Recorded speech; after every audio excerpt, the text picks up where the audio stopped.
Hi, everybody, and welcome to the ABCT Presidential Address. Before I do a proper introduction of President Chorpita, I have a few housekeeping items to review with you. First, a reminder to please turn your phones to vibrate. Second, please make sure that you complete the evaluation form for this convention. You'll be receiving an email tomorrow that includes a link to the evaluation form. If you could fill that out right away, that would be great. I can assure you that our convention committee will be looking at the feedback very carefully. Next year is our 54th annual convention, and the meeting will be held at the Philadelphia Marriott downtown. Be sure to mark your calendar.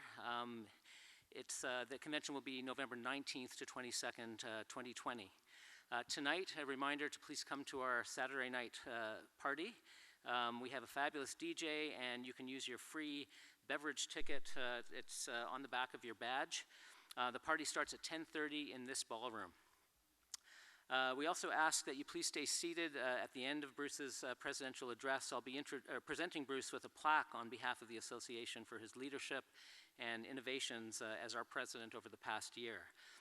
Before I do the introduction for Bruce, the next thing we want to do is a quick annual presidential photo. So we're going to get a quick photo, and you will be able to tag yourself on the ABCT Facebook page, because we're going to use you as a background, although you may be blurred out. So it might pay attention to what you're wearing, because that might be the colors might be the only way you'll be able to identify yourself. So let's do that. We typically just stand right here. Okay. Sorry for this. This will only take about 17 minutes. So bear with us, and then it will show up on your phone right away.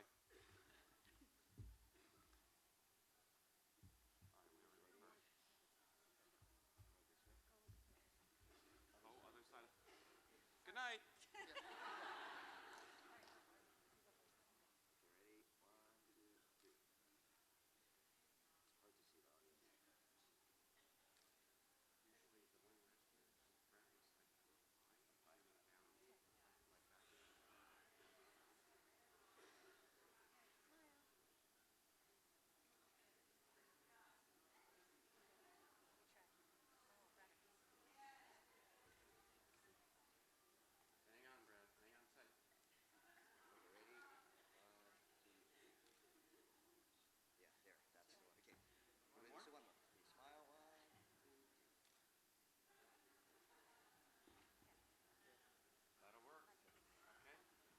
Sorry.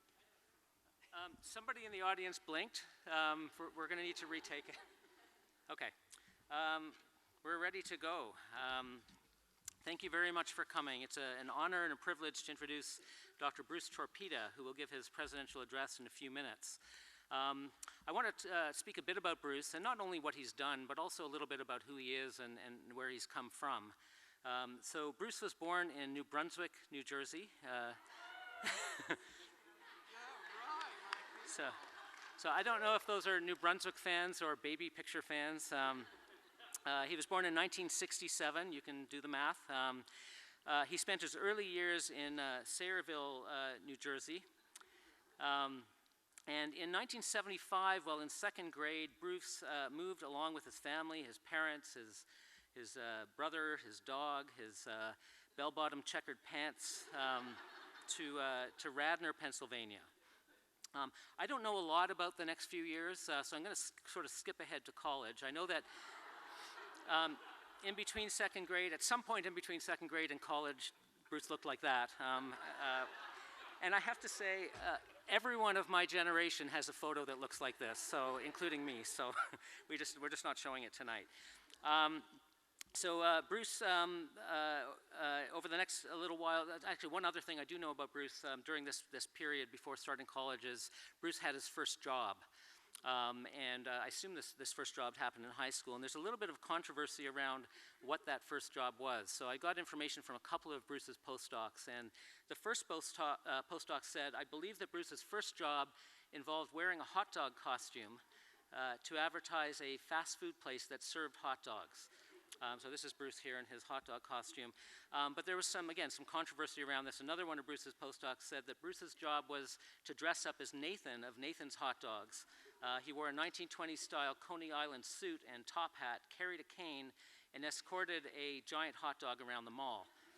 Now, I don't know if Bruce was a hot dog or a person who escorted a hot dog around the mall, and hopefully he can, actually you can clarify now, hot dog or?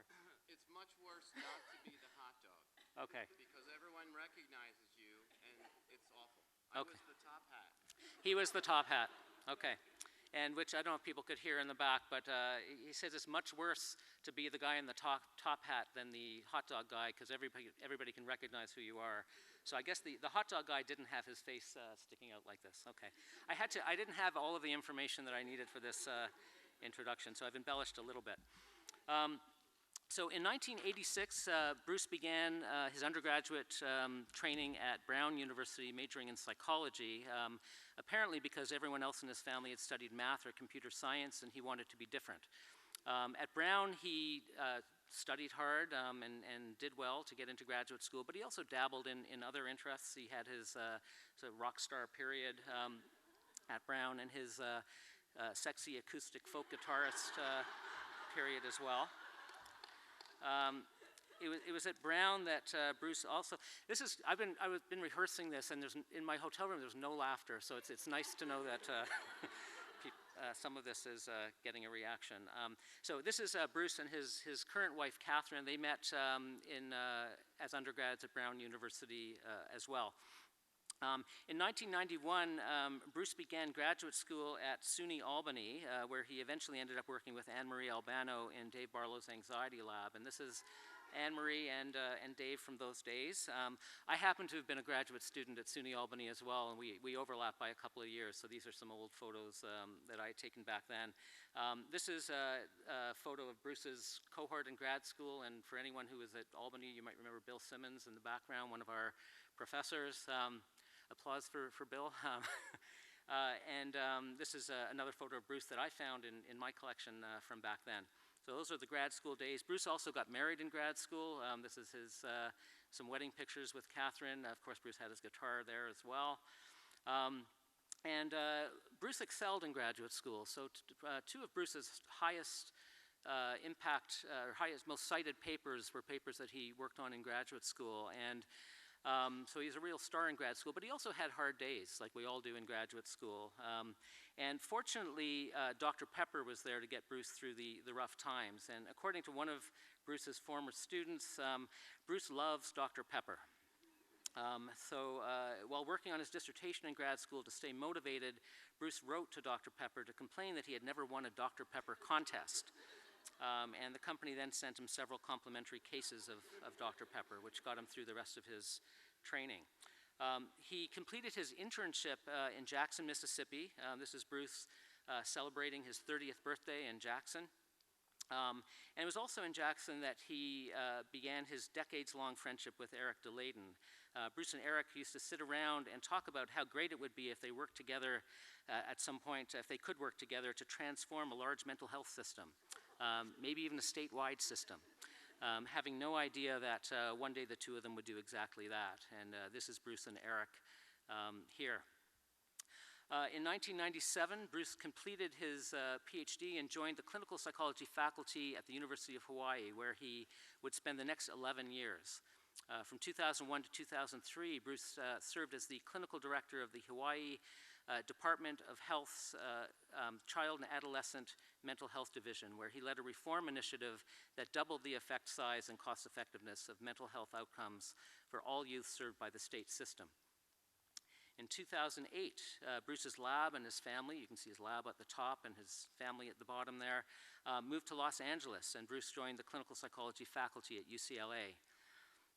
As many of you know, Bruce is one of the world's leading authorities on the development and large-scale implementation of evidence-based treatments for anxiety, depression, and related problems in children. His research aims to improve the effectiveness and mental health service systems for children through innovation in mental health treatment design, clinical decision-making, information delivery models, and service system architecture. He's the lead author of the MATCH ADTC protocol, an evidence-based treatment for children with anxiety, depression, trauma, and anger, conduct problems. His treatment has significantly outperformed multiple other evidence-based treatments in 2 randomized effectiveness trials across 3 different states. He's been awarded more than $25 million in research funding from NIMH, a number of prominent foundations, and several state and county mental health systems. He's currently the lead developer for the intensive treatment component of PRIDE, a project designed to develop, test, and disseminate effective treatments and training models for lay counselors to address anxiety, depression, and anger problems among adolescents in India. So those are a bit of Bruce's accomplishments. I want to talk about him a little bit on a personal level as well. I sent emails to 2 or 3 people asking for a few stories and photos to help me with this introduction. I ended up receiving 26 responses from 14 different people, including 109 photos. So these were all people who couldn't wait to sing Bruce's praises, people who had nothing but great things to say about Bruce. They shared dozens of photos from many parties. So one thing I learned about Bruce is that he's someone who is able to bring people together. These are just a few. You can see Bruce in all of these. I love those yellow glasses. I don't know if you still have those down on the bottom right. These are 4 more of these gatherings. And since this convention started on Thursday, Bruce has shared with me 2 more of these group photos that he's taken here at the convention. And including, I guess there was a 3rd one that was just taken here that we'll have to share. This is another one. This is my favorite because this is my favorite Bruce outfit in any of these. So the cowboy hat and the gold shirt in particular are priceless. And the gold shirt actually was enough of a hit that it ended up making it onto the ABCT website at some point. Some of you may have seen that. In reviewing the emails I received from people, I learned that Bruce's interests extend far beyond his academic work. In addition to his very successful career with more than 250 scientific publications and thousands of children who have benefited from his transformative work, he's also a marathon enthusiast. He's also a triathlon athlete and a surfer, and also a scuba diver. We know he's also a guitarist. He's also a loving partner to Catherine. This is them at their 25th wedding anniversary a couple of years ago. And he's also a loving father to their children, Marie and Nicholas. This is a few pictures of them. Bruce loves data. I mentioned earlier that Bruce has really begun the process of transforming the way ABCT is governed to be much more data-driven.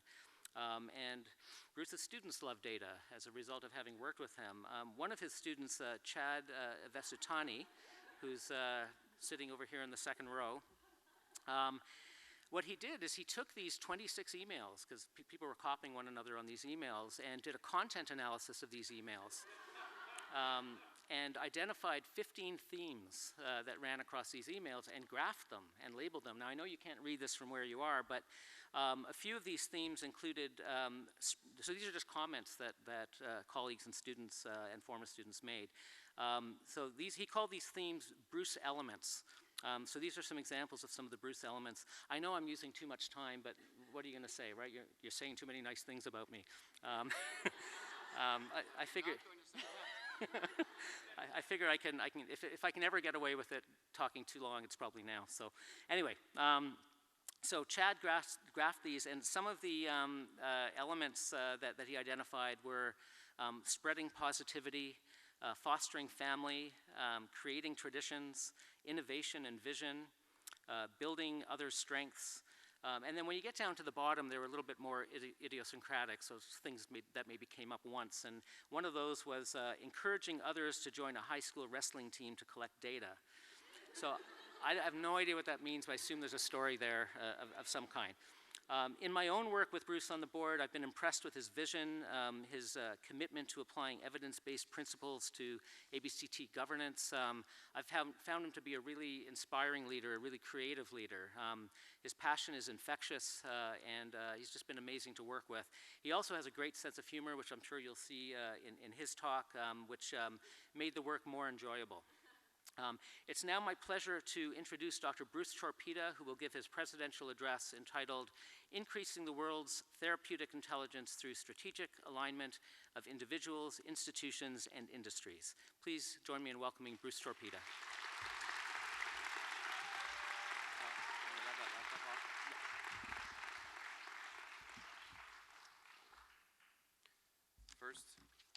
strategic alignment of the laptops. So thank you, Marty. Thank you, everyone. I hope you're enjoying the convention. All right. The high point is coming. The dance is in this room at 10:30. Thank you to Brad Nakamura for joining the wrestling team to collect data, sitting in the second row. You do what you have to do to collect data. Okay, I'm on, so let me know. There we go. Perfect. That's a wonderful introduction, and people ask me all afternoon, are you nervous? Are you nervous? I was only nervous about that part. And you can see why. Seeing all that, I feel really lucky too, because obviously all the friends and family, but I feel most lucky because I know the many things he chose not to put in that were incredibly embarrassing, so I'm glad they didn't show up. What I'd like to do this evening is to talk to you about a vision for how we can use what we know at ABCT to create a world. Matt said it this afternoon, Matt Sanders is here, a world that we all want to live in. So I'm going to walk you through a little bit of a journey to think about what that place looks like, how we're doing getting there, and what we might do differently. So my acknowledgement, so you heard about some of my funding. The majority of my funding has come from private foundations and states. You see the major funders listed there. I'm also founder and co-owner of a business called PracticeWise. We build a lot of the resources that you'll hear about tonight. I said to some people last night, we've tried many, many ways to scale the solutions, some of which you'll hear about this evening. And one of the only ways that has not failed for me is to do it through a private enterprise where we can kind of consistently meet the demands that have come to us. So,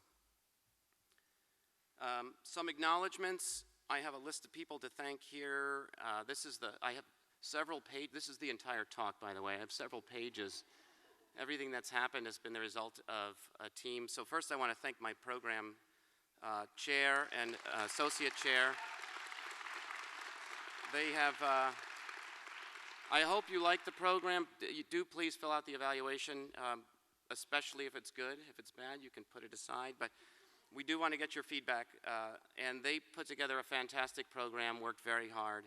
And they also have worked in my lab, and I've known them and collaborated with them for more than a decade now. Kim Becker, who is sitting up here as well.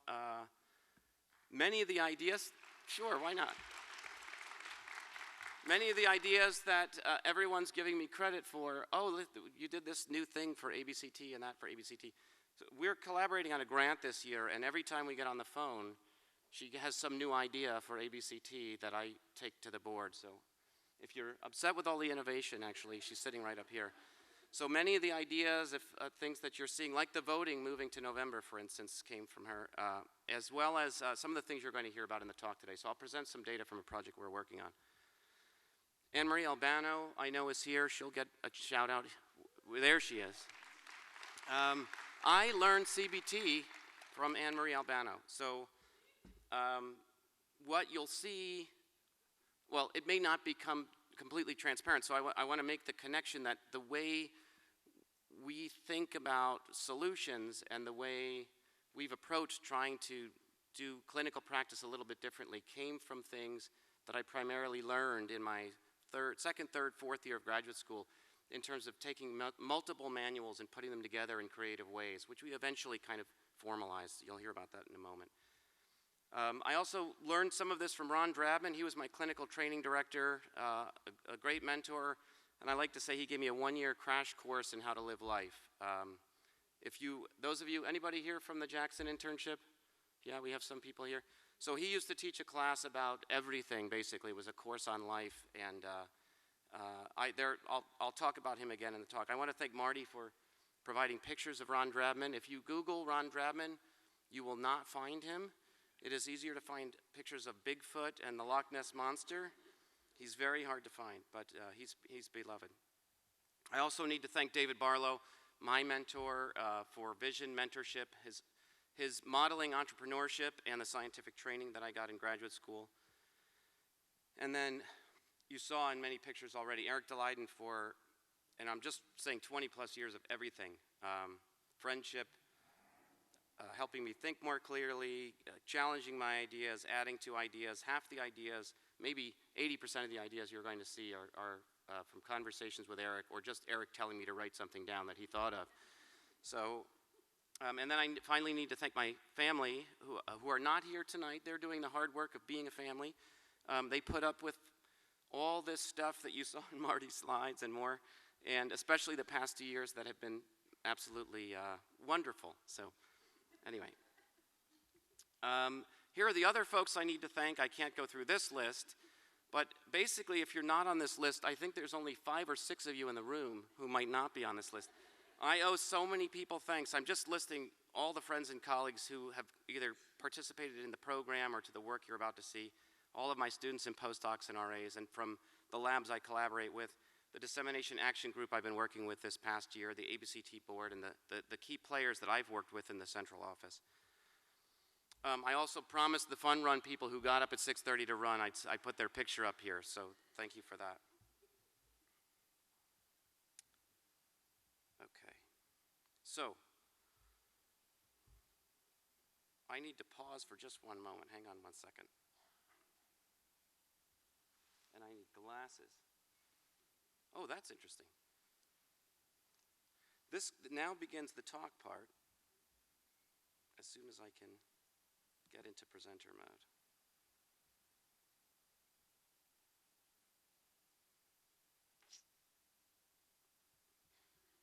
I don't know why that's not doing that. Hang on.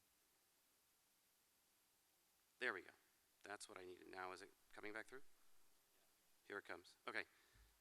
Sorry about that. Thanks for, I need some notes for some of these things. So, I want to start off with this idea.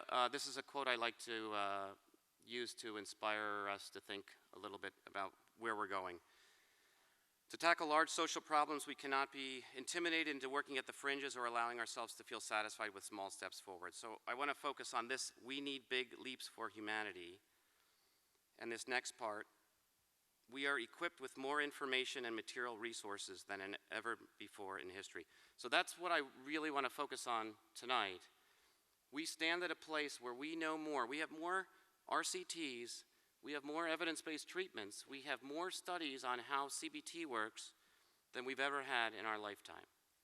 So we should be enjoying the riches of all that knowledge. And yet we still need big leaps. So let's talk about what those are in just a moment. But first, what is our goal? Is our goal to generate more studies and do more RCTs? This is actually our goal. This is the preferred situation, as I call it.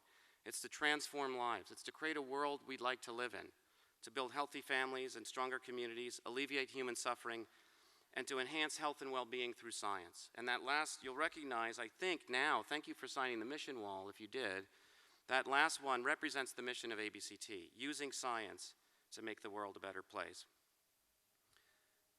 So bear with me, because now we're going to talk about the current situation, the existing situation.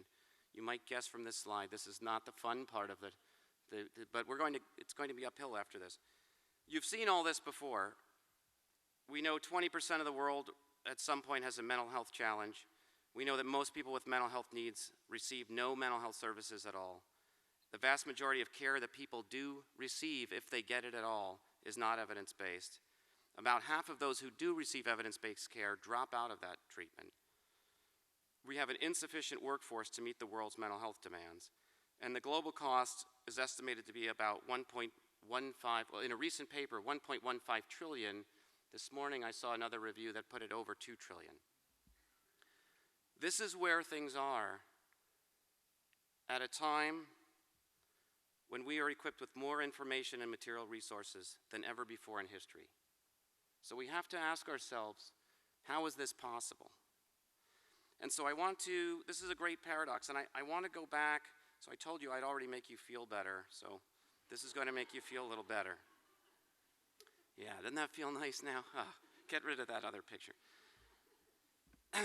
I want to read a bit of a symposium that was by a hero of mine, Herb Simon, and he gave a panel some years ago on the topic of designing organizations for an information-rich world. So I want to speak to this topic of how do we know so much, and what do we do with all this information that we know?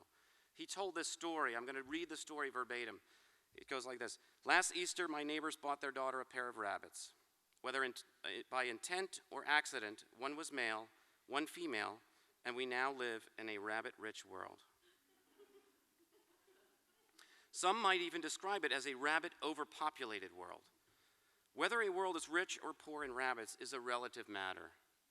Since food is essential for biological populations, we might judge the world as rabbit-rich or rabbit-poor by relating the number of rabbits to the amount of lettuce. A rabbit-rich world is a lettuce-poor world, and vice versa. There is only so much lettuce to go around, and it will have to be allocated among these rabbits. They look hungry. Similarly, an information-rich world, the wealth of information, means a scarcity of whatever it is that information consumes. What information consumes is rather obvious. It consumes the attention of its recipients. Hence, a wealth of information creates a poverty of attention and a need to allocate that attention efficiently among the overabundance of information sources that might consume it. This may look familiar to you. Here's an inbox with 5 million unread emails. That's about like mine. And I want to point out this poverty attention, this notion of poverty attention was raised in a talk that was given in 1971, half a century ago, well before the internet, before the World Wide Web, before smartphones. So it is much worse for us now. We know more now, right? It's a relative matter. We have a richness of information. We have a poverty of attention. And I think if we were to take that into the current time, we would say it's a poverty of the ability to act, to attend to, but also to act on the information we have. So what can we do? Well, I'm going to keep presenting what was presented in that panel 50 years ago because it's still true. So in that panel, they raised 6 things that we can do about this. One of them is we can ignore things. Okay, let's just not read everything in our inbox, for instance. We can go slowly. Maybe we'll take all weekend to read the inbox. We can accept many errors. I'm going to just not read things or type back hastily or whatever. But then there are these strategies like chunking. So let's take things like all of the things that were sent to Marty and put them into elements. Let's group them together into clusters, right? We can code and put things that are similar together. We can filter things, which we do with email, right? Let's only selectively look at what we want to and hide the things we don't. And then there's this notion of discovering, and discovery really means we don't need to know everything that is knowable right now. So, for instance, if I had 2 objects and we could know which one is heavier by weighing them and recording that, or we could just wait until we need to know and pick them up, right? So sometimes we need to just leave information in the world and discover it at the time we need to know it. So these 6 strategies, you'll notice that 3 of them seem like they're probably not super favorable for making ideal decisions. And yet those are the 3 strategies we mostly use in how we make use of the knowledge about mental health that we have. So most mental health systems that I deal with use between 3 and 5 evidence-based treatments chosen from among hundreds. That's an example of ignoring things. Most of them go incredibly slowly. It can take 10 years for implementation to succeed. Sometimes it takes 10 years for it not to succeed. We can accept many errors, right? That is the way business happens in implementation. That's kind of where we are. And so I want to focus on these other 3 strategies on the left side. How can we chunk information? I'm going to put some symbols here. How can we filter information, and how can we leave some information to be discovered at the time we need to? And these might seem unfamiliar. These are things we don't do explicitly and very often in our work. And yet we have some examples of these things happening. So 25 years ago, when we had too many treatments of various quality, David Barlow and Diane Chambliss, in a series of a few years, created a filter that said only certain treatments meeting a particular standard should now come through the filter, and those should be the ones we consider. And that put us on a path, actually. That filter was meant to move us from the existing situation to the preferred situation. So this was a design 25 years ago to put us on this path. As you can see from earlier, we're not quite where we want to be yet. And so I want to think about that changing existing to preferred situations as a matter of design more generally. So let's go back to Herb Simon, who said, "Everyone designs who devises courses of action aimed at changing existing situations into preferred ones." So he would say, we are all designers. So I want you to think of yourselves as designers. We are building a world that could be a better world. Let me pick someone more modern who's perhaps a little more familiar to folks, who's also talked a lot about design. Most people make the mistake of thinking design is what something looks like, and it's not just what it looks like, design is how something works. So what I want to try to show you examples of today is we're really talking about changing the inner architecture of how things work and our knowledge architecture of how we discover information and then put it into action in our world. And then finally, I like this quote from Don Norman, who says, "Most accidents are caused by human error. How is it that so many people are incompetent?" Answer, they aren't. It's a design problem. And what I like about that is that Don Norman, in almost all instances, tells us, he's a design person, and he tells us when things aren't working, we should not blame the user. We should not blame families. We should not blame providers. We should not blame one another. It is the things that we have designed are not working, and they need to be redesigned, right? So we need to move forward from a position of saying it's someone's fault. It's all of our fault, really. If we're designers, we are the ones who need to redesign this. And to illustrate that it's no one's fault, this is called a Norman door. If you have ever pulled a handle like that where it says push, but it looks like a pull, it's like a Stroop task of a door, and you jerk your arm and everyone laughs at you, you know it's not your fault. That's a design problem, right? It's an efficacious door. It does work. It lets you through, but it's poorly designed, so we can do better. So let me talk a little bit about design. In general, I want to emphasize 3 principles for us to be thinking of, and then I'm going to go through some specific examples in the mental health world. But this is not about this. These examples are just metaphors here. So, which do you prefer? If you could control the music system in your home, I'm not going to say there are generational effects, but I know in my family it kind of falls out that way. If you could control how the music sounds in our house, I have some members of my family who would pick that object on the left. I don't know what it does. And others who would pick I just want to turn it on and have it work without having to call somebody into the room and help me. These are 2 different interfaces. Both users are correct. There's no right or wrong. If you like one button, that's great. If you like many buttons, that's great. So if we think about providers for a moment, providers may have diverse needs in the way they want to interface with something, with our evidence base. Some might want something simple. I'm just learning about CBT. I'm not ready for exposure. That's too hard. I want to do something easier. Other people want something more sophisticated, like on top there. But it's also true we have to think about a second principle, which is the principle of development. So providers change over time. And that provider, too, who likes the one button, we have found and you may have seen, I wrote about this in the Behavior Therapist this year, that providers who may like to start with something simple, over time, say they would like to have a protocol that has more features, right? Or they have a way to interact with our evidence that has more features. And likewise, provider 1 may move to something even more complicated and sophisticated. At the same time, clients are developing, and clients are encountering providers at these junctures that we define as therapeutic events or episodes. Right? So treatment episodes occur at the intersection of a developing provider and a developing client. And we're trying to figure out what to do at these intersections that's going to help both parties come out the other side better. We do this in the context of a changing body of knowledge. So we're really trying to codify what happens at those intersections. When we say, what's the best thing to do in treatment? What happens at those intersections, which is basically 2 intersecting moving targets that are on a boat that's moving down a river, right? That's what we're trying to hit. And no wonder it's complicated. There's a third principle before we move on to some working examples, and this involves the need for a plan B. We all need a plan B. And I like to map out the logic. Actually, I'll show this logic in pictures that many of us go through life. We have a plan for what we're going to do. It's good to have a plan. And then this is what most of us do is when our plan A fails, our logic model looks something like this, where we simply go back to plan A.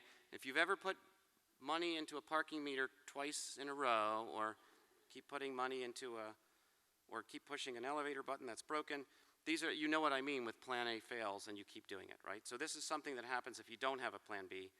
The other thing that happens is just panic, right? I don't know what to do now. If I don't have a plan B, I'm not sure what to do. Fortunately, I'm in a room full of people who are experts in panic, so I'm not worried if something goes wrong here. I'm just going to get, maybe Marty will help me.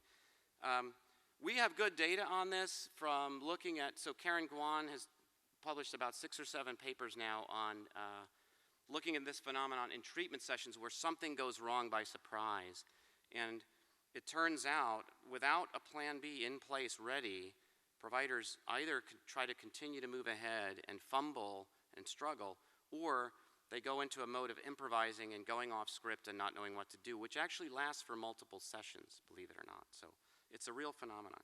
So to get back to this idea, we want to design for diversity, diverse preferences, diverse ways of doing things, development, and for dynamics. So things can change with clients, with episodes, things can go wrong.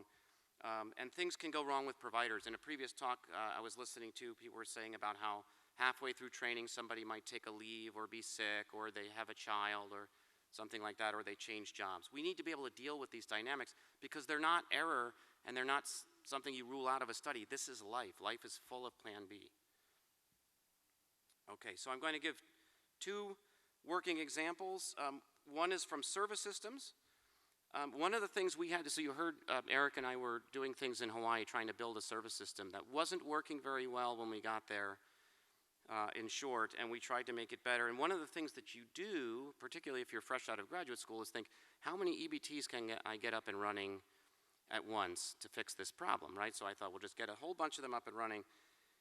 And it turns out, after 1, we ran out of money for any more. So, and then we also thought, I wonder what would have happened if we didn't. And we thought about that a lot. What would if we had a wish list, what would that look like? We eventually thought about this so long and lost sleep on this for so long. We wrote a paper about it, and along with Adam Bernstein, we actually wrote software that can take a large state or county data set, a big clinical data set, let's say 10,000 children, if we know their characteristics, if we know their problem, age, and gender, and we take a second database of 1,000 randomized trials, and you can simulate, including or excluding those children from all of those randomized trials, do all kinds of analyses. It takes a long, long time.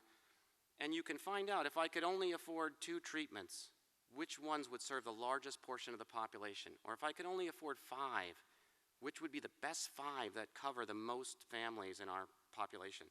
And this is based on that analysis, so you can see this was in the state of Hawaii, so about 34% of kids were coverable with a single evidence-based program off of the SAMHSA NREP list, which at the time had 98 treatments on it, 98 evidence-based treatments for children. Fortunately, we picked that one without the computer. We got lucky, and that's the one we picked. It was multisystemic therapy. As you can see, as we go up, if we had been able to do a second one, it would have gotten us to 49% of the population. But you can see there's a diminishing return, that this idea of we continue to layer on and layer on evidence-based practices leaves us with an asymptote that is not where we want to be. And in fact, had we used everything on the NREP list, all 98 treatments, we would have leveled off at around 69%. So I also want to raise this as an intractability or poverty of attention problem. This analysis, when we did it, involved 98 treatments. It involved over 157 billion possible service arrays for the state. There are now 773 evidence-based treatments for children and families. So this is a nearly unsolvable problem to try to pick these service arrays. From a design perspective, the diversity question here is, do we have evidence-based options for everyone, regardless of problem, age, ethnicity, and setting? We don't. we still need to build out, we're building redundancy in the evidence base. We're doing a lot of research on some things and we're missing some things entirely. We need to flatten that out a bit. We don't. And when you start getting more granular, when you get into ethnicity, culture, language, things like that, those percentages start going way down. Development, do we have a trained workforce that knows all of these things? How do we handle a continually growing and changing literature? The list of evidence-based practices keeps changing. And the dynamics, what about dropouts and non-responders of treatments? If they're covered by the first treatment, if they don't respond, is there a second one in place, right? We need to design arrays that have these plan Bs built into them. And what about workforce turnover? Can we sustain 98 evidence-based treatments? I'll tell you a little bit about how that looked in my home county. So I'm just raising some questions for us to think about. I want to give a design example from treatments. This is probably the work that we've done that has gotten more attention. Let's talk about chunking and filtering practices. So one of the things we did, once we ran out of our money to install and implement a second big evidence-based treatment in Hawaii, that left about actually 85%. It said 34, but most kids don't live near a therapist, and there are all these other reasons why those are optimal numbers. So about 85% of the children in Hawaii were going to get usual care. And we said, what are we going to do with what we have left? And we said, let's try to understand the entire literature. Let's imagine we know everything in the literature, and we can teach it to the workforce and see what that does. And it's so much information, we began chunking and filtering. And so we thought of looking at the literature in terms of this hierarchy. So treatments kind of fall into families if you go up in the hierarchy. And within treatments, there are these practice elements, right? There are components or strategies that are part of those treatments. So I'll give an example. In the parent training for disruptive behavior, and we have 3 treatment programs here, Incredible Years, PCIT, and Helping the Non-Compliant Child. And that's a filtering, right? We're just looking at some part of the vast literature. We're just looking at parent training programs now. And then these elements, you can see there are these different procedures. This is not a comprehensive, this is not an accurate diagram, but there are some, these are an example of some of the procedures in these protocols. We call those practice elements, and that's really allows us to do some chunking. It allows us to combine those. We might say, like, the way of teaching parents to give effective commands is similar enough across multiple programs. We can kind of chunk those together in the literature and say, that's one thing our workforce ought to know better, right? Parents are, like, when I parent, my kids are late for going to school, I say, what are you guys doing? And that's not an effective strategy for getting kids to get in the car, for example, right? You have to say, please get in the car, right? So that's common across many, many different disruptive behavior protocols. And so here's actually a graph, looks a lot like Chad's graph. This is 72 evidence-based practices for disruptive behavior, right? We're filtering again on disruptive behavior, and we're going to chunk these different practices. I'm going to zoom in so you can see a little bit better. So praise, teaching parents how to praise is the most common, well, at the time of this analysis, this paper's a little old, was the most common practice across all evidence-based programs for disruptive behavior. And there's commands, so you can see it was number 4, so it was in the top 4. So you can see what we're trying to do is to reduce and understand and get a lens on the evidence base. This is just getting at this idea of the intractability of how large this richness of information and the poverty of attention that we're dealing with. You might, if you're looking really closely, you might notice, well, let's look at this over time. So this graph actually represents the entire lifespan of ABCT, actually, right? The x-axis is from 1966, approximately, when ABCT was just an idea and getting started, until just a couple of years ago. And this is a paper by Kelsey Okamura. It just came out this year, and it shows for disruptive behavior, right? So I'm just going to show you, we're filtering on disruptive behavior part of the literature. And if we chunk things, that dotted line is the practice elements. The number of new practice elements, you can see mostly the new practices that were developed some time ago, and that sort of leveled off. But there's this linear increase. At the time of this analysis, there were 131 disruptive behavior protocols, right? So, and that number is going to keep going up. It may accelerate, right? But there's a leveling off of the information we need to know at the practice element level. So this is a way, this affords us some way to process this. And if you were paying attention, the previous one said there were only 72. That's because that paper was done some time ago. We're out here now, and that gap is only going to get wider. So this need to chunk and understand our literature new ways is only going to become more important. Now, this, I will say, it's nice to be up here saying this because this work at a time, we've been doing this for some time, and early on I can say this kind of work received a lot of criticism. People said, you can't take these practices and make them into treatments. You can't just take practices and lists of practices and make them into treatments. And I'm here to say that those people were right, which is easy for me to say because I was one of those people. We never said that.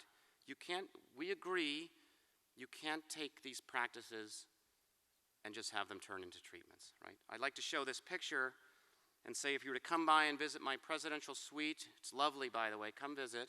I have brownies in my suite, here they are. Just help yourself to the brownie bar. You crack an egg in your mouth, a little cocoa in your face.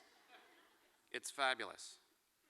So the point obviously is, it's important to know ingredients. You need to know ingredients. We need to know what are in these effective treatments. But how they go together absolutely matters. And in fact, almost all of our research shows if you play with the way they're arranged, that's what makes most of the difference. But you need to start with ingredients. You can't make brownies out of leaves. You have to make them out of chocolate and butter and sugar, right? Okay. The good news is, by the way, recipes can be chunked and filtered as well. So you can go through hundreds of studies. It turns out many, just like many brownies, have very similar recipes with tiny little differences. Many of our evidence-based practices have very many things in common in terms of their recipes with tiny little differences. So we've actually made some recipe cards I'm going to talk about in a few minutes. So let me talk about one instance of this now that we packaged because I want to get into the evidence base for these kinds of ideas a little bit. So match in 1 minute. I'll see if I can cover this in 1 minute. We built this protocol called match for the purpose of a particular trial, and we thought, what are the sort of, if we were to just think, what are 5 things you need to do to make a treatment? You have to pick the procedures, right? That's getting the recipe, that's getting the ingredient list. We picked those for the purpose of a particular trial. So we have this list of ingredients that go into match. We picked them to match the things that were in the control group. We wanted to test 2 different arrangements in one study, so they had to match what was in the control group. We sequenced and coordinated those with flowcharts, so those are our recipes. We then monitored progress with dashboard. That's sort of like our thermometer to see how things are cooking. I don't know how far this metaphor is going to go before it burns in the oven. We implement the procedure using a therapy module, which also we use to structure the encounter, so it tells you how to sit down with a child and how to do some homework and things like that. So if you're paying close attention, there's also lots of chunking and filtering going on in here too. So flowcharts hide parts of the protocol you don't need to think about until you encounter those problems and things like that. So there's a lot of this other stuff, right? Dashboards are about discovery. A lot of things, we don't build a separate protocol for every possible thing that can happen. We let some things happen, discover them during treatment, and then we have a menu of plan Bs, right? Just to emphasize what the structure looks like, so in the control group we actually went around trying to pick the very best evidence-based treatments we could find because our real control group was usual care for the first big study. And we wanted to show that evidence-based treatments were better than usual care. But given our work with the Plan B kinds of issues going on, we hedged our bets and said we wanted to have not only standard evidence-based treatments, but a third arm in the study that took those treatments that basically go from session 1 down to session 12 or whatever that is, and we simply rearranged those to say, if something goes wrong in the middle, you can stop and do something else. And in the middle of the treatment there, you pick one thing, and if it works, then you stop. You don't do any more. And if it doesn't work, you try the next one, and so forth. So there are some loops and decisions going on. That's basically all we did. And if you had a different problem, different practices would rotate to the foreground. Okay, I'm going to talk about the findings of that in a minute, but I want to talk about another related system. This is something we've probably done more dissemination with, this thing called MAP, or Managing and Adapting Practice. The way MAP works is similar, right? We have the same 5 functions here, but we select procedures using an application. It's called the PWebs database. It's like an appliance that does an instant meta-analysis for a single child. It does many things, but you can say, I know a 14-year-old girl with anxiety problems. It will pull up every randomized trial at a user-defined level of evidence. It will tell you which protocols, which treatment families, whether it was CBT or something else, which practice elements if you're going to make a shopping list to build your own treatment, things like that. We have recipe cards for how they get sequenced and coordinated. We have our dashboard to monitor progress. We have these simple interface guides for each different practice that's delivered. So there would be a guide like that for exposure, for instance, if you were doing exposure. And then a way to structure the encounter. So depending on where you are, whether it's home-based, school-based, clinic-based, it tells you how to get ready, how to execute a clinical encounter, and how to finish up. Again, lots of chunking and filtering going on here. So I show all this stuff in 2 minutes, basically. There's no way I'm going to be able to explain what these two protocols that we've been working on for probably close to 20 years. So it's actually better if I give this analogy in a metaphor, if I use a metaphor or an analogy, I guess. Maybe it's easier to understand this way for managing poverty of attention. We can think about using a map versus GPS, right? And I like this analogy because a map and a GPS are very different. It's not just how it looks. We didn't just put a map on a screen. GPS underneath does very sophisticated, very different things. They're similar in that they're both evidence-based. If we did randomized trials on these, they'd both get you from point A to point B in an efficacious manner with some dropouts and so forth. But how they're different is GPS is personalized. It starts right where you are, right? It's dynamic. If you've heard it recalculate, it recalculates indefinitely. Every time you make a mistake, it gently recalculates. It's accommodating of diversity, right? There are different, you can say, I want tolls, I want no tolls. You can have some preferences in how you want to get someplace. And it's easy to use, right? So it's developmental. Actually, most GPS isn't that simple. It has a lot of complexity, and it may have features you never use, or you might eventually use if you're a sophisticated user, right? But it's easy to get into, and then you can probably learn advanced features as you go along. So our field, this is an analogy in a way for how we manage all of our information and discovery. We still spend most of our time evaluating, cataloging, improving those kinds of designs. And again, if you think about our relationship between science and practice and between researchers and providers, it would be like asking people to use maps and saying, why do they keep pulling over and asking for directions instead of using maps? The maps work, and they are evidence-based, and they absolutely are evidence-based. But we need to think about giving them more of the literature in a more dynamic way that has plan B and that is developmental, that's easy to get into, and as you need more, it gives you more. So one more piece to this before I get into what the data look like. Beyond chunking, filtering, and discovering. So this is really about going from information to knowledge and then making knowledge actionable, right? So how do we deal with this? We know so much, and by the time we get home, our inboxes and all the feeds that you read to see what new articles are coming out, that's all going to be overloaded. On top of all that, we need to know how to organize ourselves to act on all of this information, even when we chunk and filter and discover it in just the right way. So we call those coordinated systems. They're a lot more, it looks a lot more like GPS. And coordinated systems have to do more than just manage information. They have to be strategic, so they have to have a goal in mind. They have to define roles. Who is going to do what? Who's not going to do what? They have to create a shared language so that people can collaborate and align and be purposeful together in teams and alliances. They have to outline a decision logic.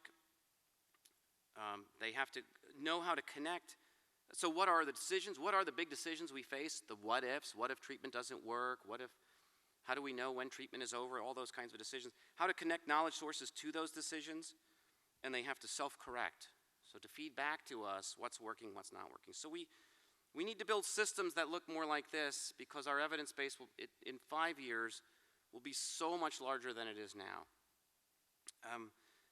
I can't go into too much detail on this. I'm not going to try to talk about too many of my own papers here, but if you're interested in this, Eric Delight and I have written 2 papers about it. One of them outlines this notion of coordination a bit in John Comer and Shannon Wiltsey-Sturman's special issue, and then there's a second one about structuring collaboration in the same sort of way in a special issue that we did a few years back. So collaboration through coordinated systems. So let's think about coordination for a minute. Coordination meaning how do we get the symphony to play together and to use the evidence that we have?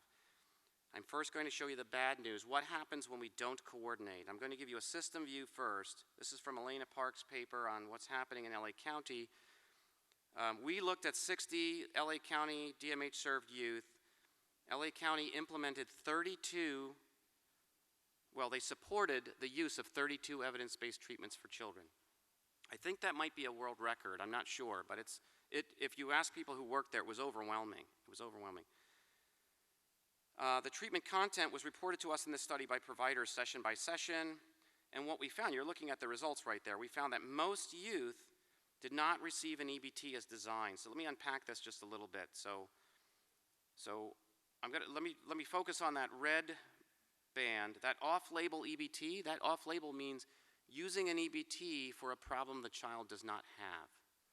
So that was about 15% of what went on. And that might sound like that's puzzling or inappropriate, or maybe that's not evidence-based, but it's 13%? It's 13%. It may sound almost wrong to do it that way, but actually when we looked into it more, it's people taking pieces of an EBT for trauma, using a cognitive piece of it for someone who has depression, because that's the only EBT they know, right? So that's the kind of stuff that was happening. There's that green band modified EBTs, which is people, this is actually what, as I said with my training with Anne-Marie, we used to use 2 or 3 manuals at once sometimes with a case because there were so many things going on. And there was a lot of that going on. That was the most common thing going on in the county. And then no EBTs, 23%. So from an EBT implementation perspective, not a huge success in the strictest sense in that only 15% of folks were doing EBTs as sort of high fidelity. But from a system change perspective, you could say it was a success in that 77% of people were no longer doing usual care, right? All those blue wedges are people doing something that they weren't doing before. So there was at least some change happening. But really, that blue, that 62% of off-label use, which is picking things apart and using them in the best way people can or modifying them in a way to deal with things, we don't really understand that. And again, I think that's the space we want to design for, is how do we give people a system to work in that space of putting multiple things together when they feel compelled to do so. Okay, I'm going to give an example from the case level now when we don't coordinate. So this is a treatment view. This is from a study Kim Becker and I are doing in LA County in South Carolina. And so what this usual care side is, so we tell a supervisor and a provider there is a problem with engagement. So there's a risk of dropout. We've determined there's a risk of dropout. So imagine that, you're in supervision, your supervisor's there with you, and we've told you there's a risk that this case will drop out. Now we record the supervision session, and what we listen for is whether they identify a problem with engagement to work on, select an intervention for that problem, and then that gray bar is how many of those interventions selected actually were evidence-based. So you can see on the left side, not much happening, and at the end of that decision flow, we have about 6% of people in usual care selecting an evidence-based procedure for engagement problems, even though we've given them all the guidelines and we've given them a little training in what are the evidence-based procedures for engagement. So we give them the evidence, but it's not coordinated. They don't know how to get there. What we do on the other side, we offer a coordination structure that says, here's a script that you should follow. It's sort of like playing a game. First, you pick the problem you decide you want to work on. Then you look at this list of what's in the evidence base and pick your favorite, and you agree or disagree and negotiate. And then we code for whether they pick something that was evidence-based. And we find if we provide that structure, and we can do all that with a one-page handout to give a supervisor and provider, we get a much higher rate of identifying a problem, picking a procedure to work on it, and having a procedure whose evidence base actually matches that problem, if that makes sense. So really, expecting people, just like you saw in Elena Park's study, expecting people to know how all these evidence products that we give them map on to the world they're living in is something we can't take for granted. It doesn't spontaneously happen. We have to provide a coordinating structure for that. So let's talk, now we're going to get to the better news, I guess. When we do coordinate, what does it look like when we do coordinate? I have a little tree here. I'm going to tell this story, not in chronological order, but sort of more in terms of the strength of the science. So we're going to start at the base of the tree with the first trial we did on that match protocol that I told you about. So down at this was sort of the first thing we did. As I mentioned, we compared standard evidence-based treatments to this modular, flexible, dynamic, evidence-based approach called MATCH. It's in this graph here, it's modular EBT to usual care. Our hypothesis was that a modular, flexible approach would be as effective as EBTs, but providers would like it more because you get to drive the car a little more and you get to control it a little more. We were surprised to find, those red bars refer to rate of change over the course of treatment. We were surprised to find that the modular EBT was significantly more effective than both other conditions. We don't really know why. 10 years later, we don't really know why exactly. The study was not big enough to unpack the specific reasons why. We have theories, if you're interested in our hypotheses about why, they're in those two papers that I showed you. This was for, by the way, anxiety, depression, and disruptive behavior. So again, it was better than EBTs and usual care in this trial, and we found that providers liked it better. Providers liking something turns out to be very important, right? I was in a talk earlier about what do we do when the grant's over. It matters what happens if you do a training or a grant or whatever. What you do has to stay. It has to solve problems for people and be usable. So our second trial, so I then moved to California, which is why I did a trial in California. That was convenient. I left Hawaii to go to UCLA, and what we did then, this was all funded by the MacArthur Foundation, we decided we were going to do 2 more trials, and we would do them independently to see what would happen if we did trials in 2 different places. And the first one was a collaborative multi-site trial. So this was an independent trial. My team ran this in California, and it was different than the first trial in that the poverty level was much higher.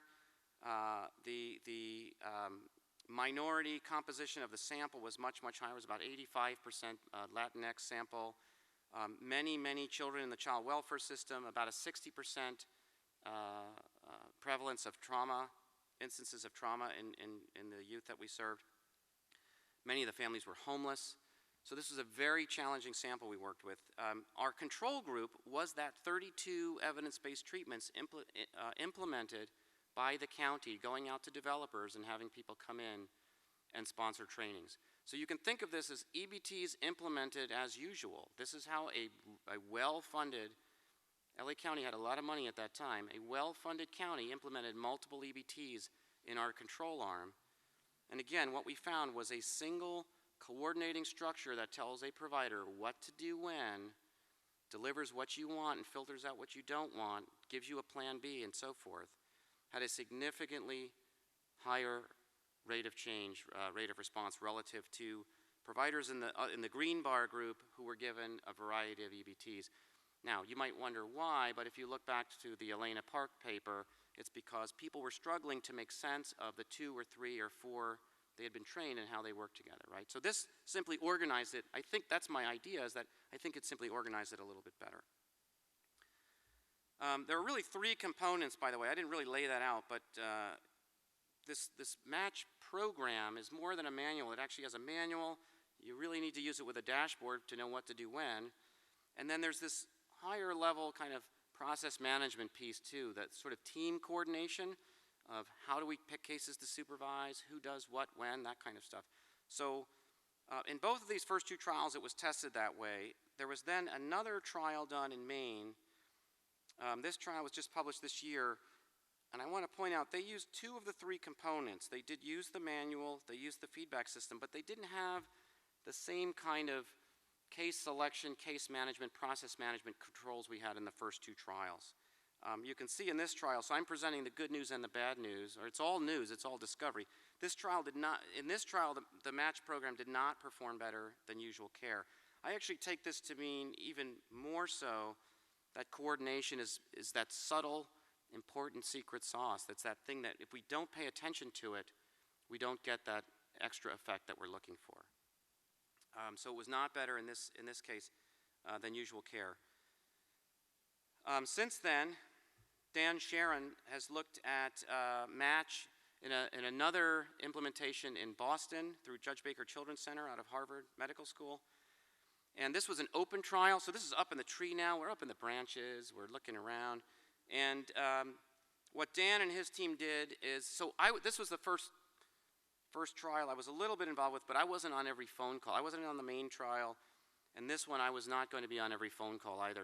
And knowing what we know about this process management piece, we decided to explicitly build out resources that would guide the team through how to manage case selection and all of those kinds of parts of supervision and so forth. This was an open trial, but in benchmarking against the original trial that I showed you, Dan and his team, and working with our team through a commercial, this was our first commercial application, so they went through our business arm to do this. So again, I wasn't on any of the calls or anything.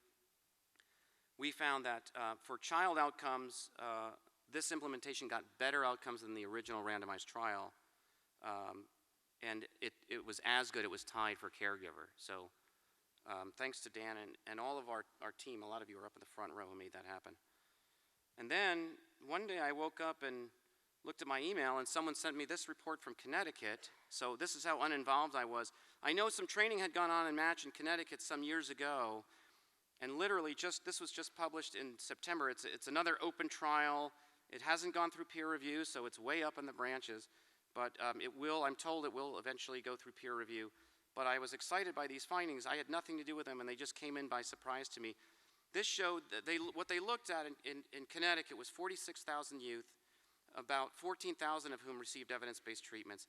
What they found with this MATCH, this coordinating system, had improvement rates that were around 70% better than for the other treatments they implemented. And you can see what they compared with is a generic CBT that they trained folks to do, TFCBT, which was that was probably the second best in their group, other EBTs that they had going on, and then no EBTs. What was particularly interesting to me, so commonly we see that children and families of color have worse responses to EBTs than do white or majority children. And in this study, or in this evaluation, they found a reverse disparity where children of color actually did significantly better than majority children. So we were really pleased and surprised to see that.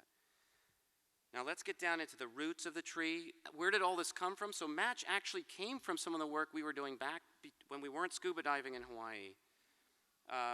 We were working on fixing that system. So again, go back now to 1999, 2000, and we were told the mental health system is not getting good youth outcomes and we need to fix things. And what I showed you, this system of let's teach everything we can and try to put coordinating structures over top of it, give everybody the entire evidence base if we can, which we now call managing and adapting practice. Back then we just called it the right thing to do, and we didn't have a name for it. We just did it because the state needed help and you didn't have time to name things. You just got out there and did stuff. What I'm showing you here is that, so if you look at the mean effect size, we doubled the mean effect size for rate of change across every child in the state mental health system. This was not a study that had exclusion criteria. This was the state of Hawaii. Everyone in the mental health system went into these analyses every 3 months for 3 years. 3 years later, developing our workforce, we were getting kids better twice as fast if you look at the mean, 3 times as fast if you look at the median. This was in a revenue neutral situation. We weren't throwing money at this and spending more money. Over those 3 years, we were spending the same amount of money, getting increasingly better outcomes. Kids were coming out of hospitals twice as fast. They were coming out of group homes twice as fast. We did it with one evidence-based practice and 85% of this other stuff that I'm telling you about. What's most remarkable to me about this figure, now you might say tripling the effect size, that's pretty remarkable. What's remarkable to me is how many times when I show this, people say that's really innovative. And I have to draw your attention to the x-axis because we were doing this in 2001. This training began in 2000, so this is 19 years ago that we started building this and doing this. And I say that because this kind of thinking has been around a while, but it is very difficult to think of ways to do this. We don't have good structures for this. I'm going to get to that in a minute, but I just want to point out, this is not innovative anymore. This has been around for a while. We did this in LA County, so of course when I moved to Los Angeles, we thought, let's do it in Los Angeles. It seems like everywhere I go, they have a crisis of the children's mental health system. And honestly, when I went to Los Angeles, actually we all remember, right when I moved, we had the economic meltdown, the real estate crisis. Well, that cratered everything in the public system and all the revenue that we were getting from real estate taxes and so forth. So lots of things were in crisis. LA County tried to rebuild the system, and they had us implement MAP. That's a great story. I can tell folks in the lobby at some point about how all that happened. But and this is a bigger bubble here because this is we've served over the past 10 years now, the county uses this MAP approach to serve about 40,000 families a year. So you can imagine how many lives that's changed. Our effect sizes in the first evaluation, that was right after the first year of implementation, was about 0.76 for about 1,000 children. More recently, they did a second. These are independent evaluations. They looked at another 7,000 children and calculated a pre-post effect size of 0.72. In LA County, this is give you an example of our policy thinking, and I'm going to transition now. I'm actually going to wrap up on this. LA County they were the ones who made us name it. We said it's not a treatment. They said, what do you mean it's not a treatment? It has to be a treatment. It has to have a name. If we're going to pay for it, it has to have a name. It has to be a treatment. And it can only be limited to certain areas because treatments have to be limited to certain areas. MAP is a system for taking thousands of randomized trials and putting them to use, filtering, chunking, discovering, giving you what you need when you need to know it to work with any child in front of you. We code in 11 areas of child problems, but a county said we can only use it for 4 because these are 4 treatments we want to invest in. And that's something a county has to do. That's the way counties are built. But I'm going to ask us to reflect on why we've built the counties and the systems the way we have. So really, I want to end on saying there's some success stories here, but there's also there's some trouble, and don't worry, I'm going to end on an optimistic note, but there's some trouble as well. And I want us to think about the limit of our lens and our perspective on things. If you think of everything as an EBT or not, that is a limiting perspective. We got a great view on that. We've been looking through that lens for a long time.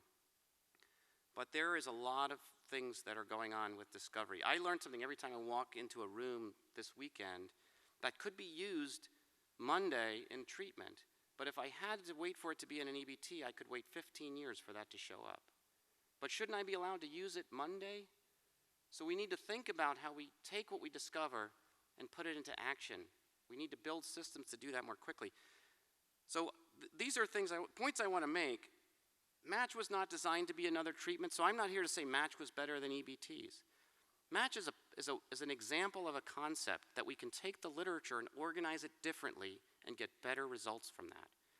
Sometimes people say MATCH has 33 modules in it. We wish it had 100 modules in it. We wish more people would put their modules in or take the modules out and put them in their things. We want libraries that are dynamic and fluid. We don't want to reify it and say this is a thing and everyone has to use this thing, right? So I increasingly encounter that MATCH is a great treatment. So it's treatment number 774. That was never our intention.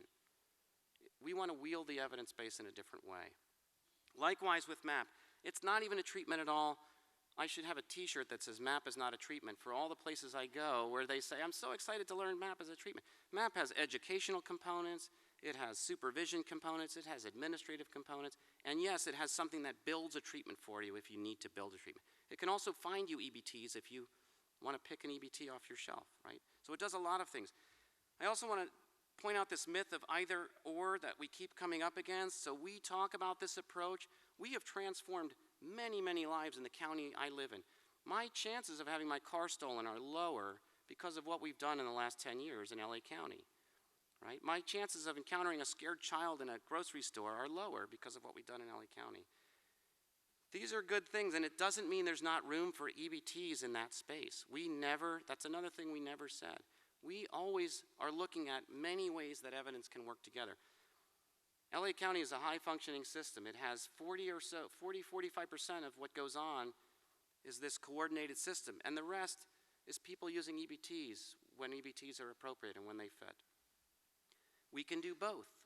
It's not one or the other. And then I want to address this notion of the myth of simplicity too, because it's natural for us after 25 years of trying to implement EBTs and seeing how hard it is to say, maybe we just need to go with simpler things, simpler designs, more pragmatic things. They'll scale, and there's a place for that. But if you scale 100 simple things, who's going to organize the 100 simple things, right? And what I've been saying to people repeatedly lately is, if simple things scaled, why don't we all have flip phones right now? We all have smartphones.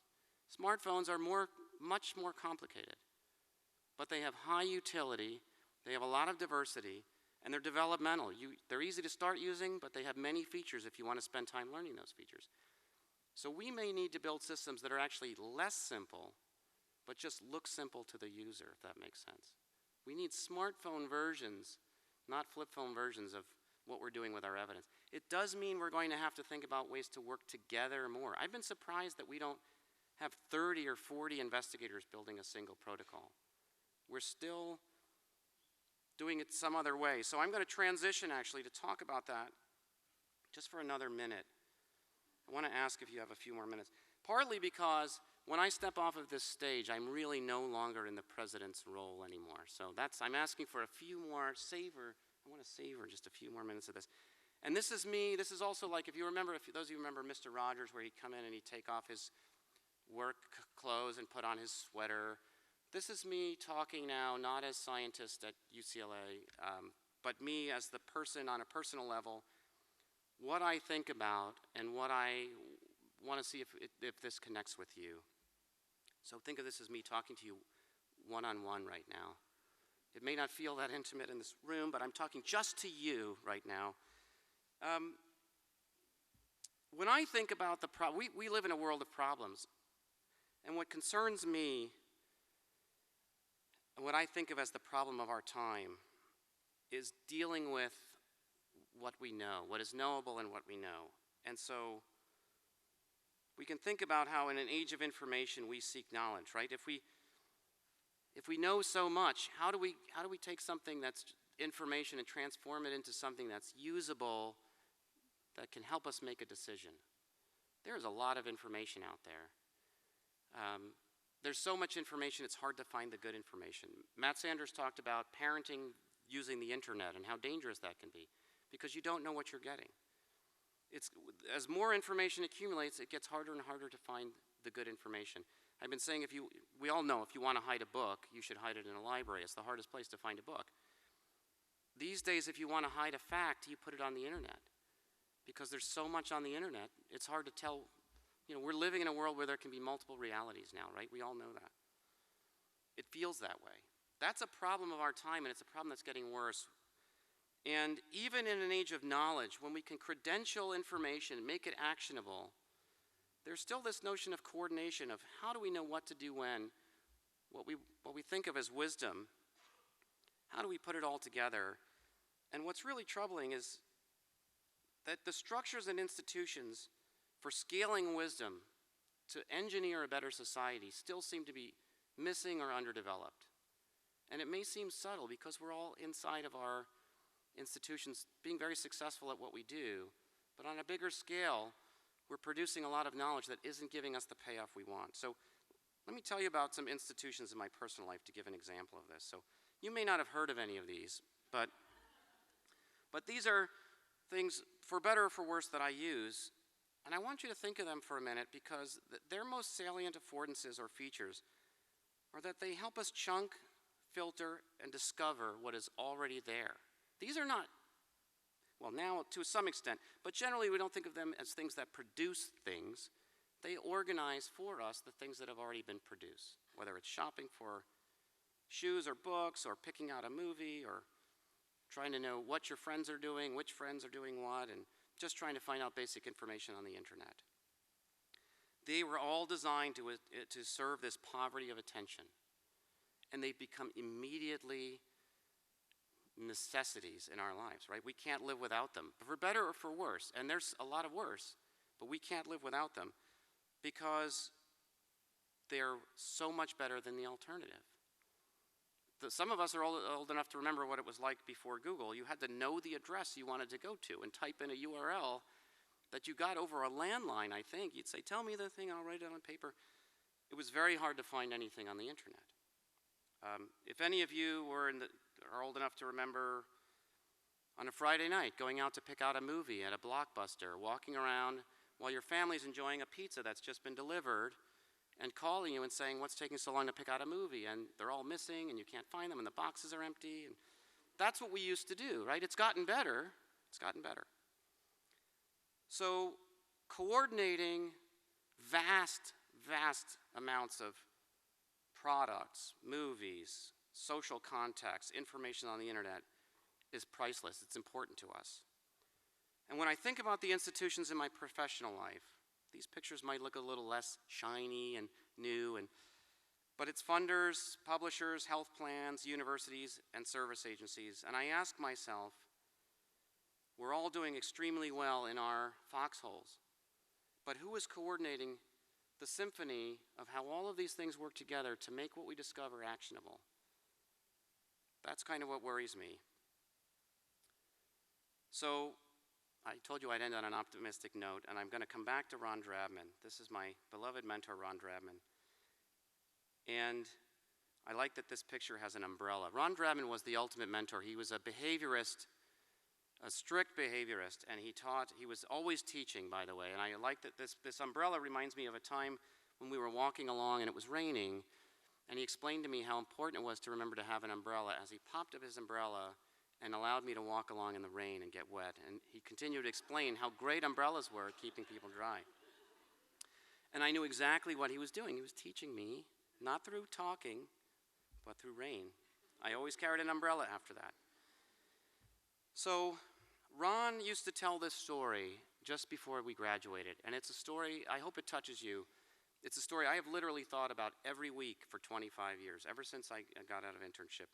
I'm calling it the dissertation allegory because I don't know if it's even true, but it doesn't matter if it's true because, well, you'll see why. So what he said was his dissertation was to assign children to 2 units in a hospital that had 2 token economies.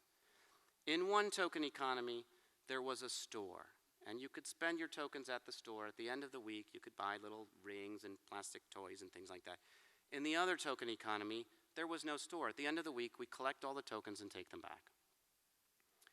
And he said what he found in his study was that both token economies worked equally well at changing behavior. And he paused and said, I want you to think this is a warning for all of you. We're all about to go out and become professors and things like that. And the moral of his story was that in token economies, people work just as hard for the tokens that they cannot spend. Right? We begin to work for things, and we begin to lose sight of why we're doing them, and can we cash these things in? I think of this as that we build these ecologies, we build these institutions to serve us, to serve our mission. We built funding agencies, we built libraries, we built universities to better our world. But if we're not careful, we end up serving them. I go in and think, how am I going to get this revise and resubmit done? And how am I going to get this grant funded that just got rejected? Right? We're all looking at our local contingencies, and we get caught up in our token economies. And I know when Ron told the story, he meant the store is friends and family. Well, at least that should be in the store. He asked us to think about what is really in our store. And be careful about doing things that are just tokens you can never spend. But I'd like to suggest that health and well-being could also be in the store. Isn't that really partly what our store is about, right? We want to be able to spend what we do. We want to be able to come to the end of our careers and say, I didn't just publish a lot of papers. I didn't just get a lot of grants. And all of those things are many of those things are spendable. But if we don't spend them, and if we don't get this at the end of it all, we're in the control group of Ron's study, right? We don't want to be there. I want to thank people who signed the mission wall. And I went to visit several times, and I noticed a lot of people were having trouble signing. A lot of people picked up markers and stood there for a while. And I think that's a good thing, because if it takes a while, it means the wall was a good idea, because we don't always think why we're doing what we're doing and how it connects up with what we're all here, why ABCT was formed, right?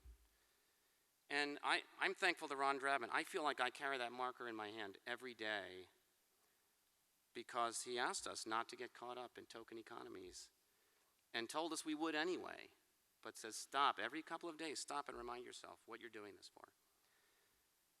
So people close to me, the closer they are, the more they say this, accuse me of getting people worked up, possibly like now, without telling anyone what to do. So now I say, goodbye, everyone, and everyone leaves and goes, oh, my goodness, I feel really confused now. What should we do? So I've been told I should give more specific recommendations for action. So this is not about just urgency. It is urgent. This is the problem of our generation. This is what ABCT needs to take on in the next 50 years. So I'm going to give some specific recommendations because I was told I need to do that. There are different pieces to this puzzle. There are different segments of the audience. You may each relate to different parts of this. So you might connect with this. Imagine how your discoveries, if you are out there working, developing stuff, publishing papers, I want you to think about how your discoveries will, not just what we habitually do, which is the thing I made is better than this other thing over there from that laboratory, or we did better than this thing. And I see that a lot in introductions, in papers. Think how your thing will make that other thing work better. Think how your thing will work in a connected fashion with that other thing. How is your discovery going to fit in, even at the basic science end? How is it going to move down the chain without having to be heavily manipulated before it becomes actionable, right? So continue to do the great work you're doing, but think how your discovery fits into a larger fabric with all of us on the same team. So think, you're writing songs for a playlist, you're not just writing albums, right? For some of you out there, this is the stuff that I find fun personally. Imagine how you might build new structures to coordinate the discoveries of others. All of these things, people say, wow, you made great treatments. We didn't make any treatments. We took all of your great work and put it in a container that just is more organized than no container and just having everything on the shelf. We build containers. That's mostly what my group has been doing.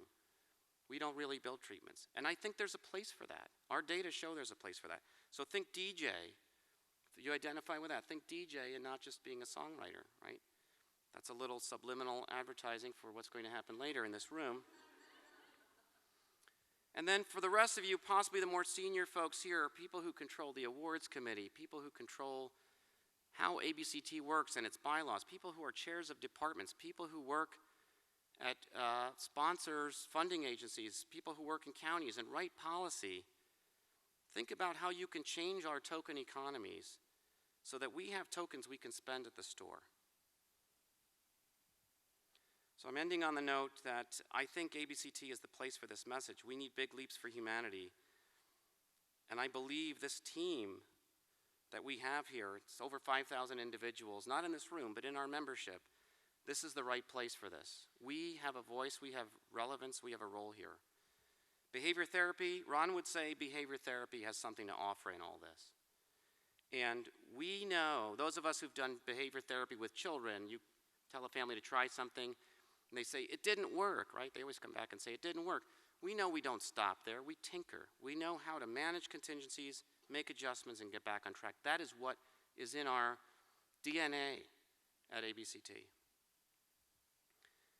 And so my message is that I think we can drive the industries and institutions that otherwise would drive us.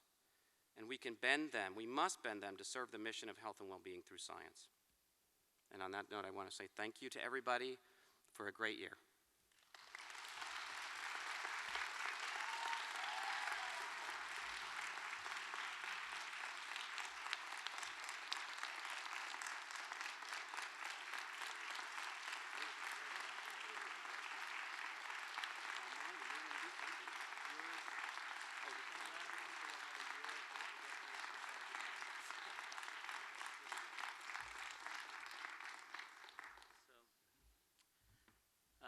Thank you very much. If people could just stay put for just a moment, we're going to present Bruce with a plaque on behalf of ABCT. I want to thank Bruce for a really inspiring talk that really, I think, has all of us thinking about how we can really make a difference. So let me just grab the plaque.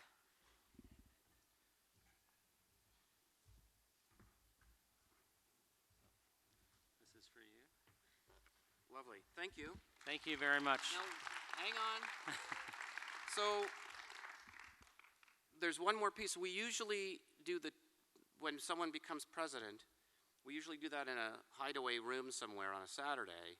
We've decided this year for the first time to do it here. And you'll notice Marty's ribbon says President-elect. I'm going to cut the bottom off. He is now, there's one more step here.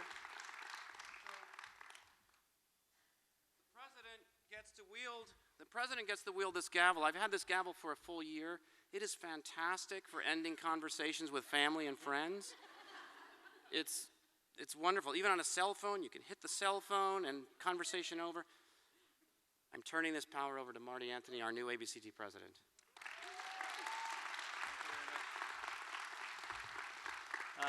So the presidential address is now officially over. Thank you.